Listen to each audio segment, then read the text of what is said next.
Full Moon sale காலை 9 மணியிலிருந்து இரவு 12 மணி வரை ஜூலை 29 ஒரு நாள் மட்டும். தமிழக முதலமைச்சர் விஜய் வரும் 3ஆம் தேதி பெங்களூரு சென்று கர்நாடக முதலமைச்சர் டி.கே. சிவகுமாரை சந்தித்து பேசுகிறார். இதற்கான ஏற்பாடுகள் பெங்களூரு விதான் சௌதாவில் மும்முரமாக நடைபெற்று வருகிறது.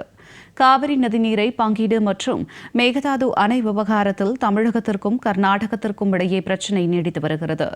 இந்நிலையில் நேற்று முதல் தமிழகத்திற்கு அடுத்த 15 நாட்கள் தினமும் 3500 கன அடி தண்ணீரை திறந்துவிட வேண்டும் என்று கர்நாடகாவுக்கு காவிரி நீர் ஒழுங்காற்று குழு உத்தரவிட்டுள்ளது.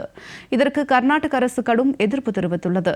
கன்னட அமைப்பினர், விவசாய அமைப்பினர் தமிழகத்திற்கு தண்ணீர் வழங்க எதிர்ப்பு தெரிவித்து போராட்டம் நடத்தி வருகின்றனர். இந்த சூழலில் வரும் 3ஆம் தேதி தமிழக முதலமைச்சர் விஜய் பெங்களூரு சென்று கர்நாடக முதலமைச்சர் டி.கே. சிவகுமாருடன் பேச்சுவார்த்தை நடத்துகிறார். பெங்களூரு விதான் சௌதாவில் நண்பகல் 12 மணிக்கு இந்த சந்திப்பு நடைபெறும் என்று தகவல் வெளியாகியுள்ளது. பெங்களூரு விதான் சௌதாவில் உள்ள கான்பரன்ஸ் ஹாலில் பேச்சுவார்த்தை நடத்த டி.கே. சிவகுமார் முடிவெடுத்துள்ளார். இதனால் அந்த அறையில் புனரமைப்பு பணிகள் தீவிரமாக நடைபெற்று வருகிறது. காவிரி பிரச்சினை குறித்து பேச்சுவார்த்தைக்கு தயார் என்று தமிழக அரசு கர்நாடக அரசுக்கு கடிதம் அனுப்பியதன் அடிப்படையில் பெங்களூருவில் பேச்சுவார்த்தைக்கு வருமாறு அம்மாநில முதலமைச்சர் டி.கே. சிவகுமார் அழைப்பு விடுத்திருந்தார். திமுக, பாமக உள்ளிட்ட கட்சிகளின் எதிர்ப்பையும் மீறி முதலமைச்சர் விஜய் பெங்களூருவுக்கு பயணம் மேற்கொள்வது தமிழக அரசியலில் பெரும் பரபரப்பை ஏற்படுத்தியுள்ளது.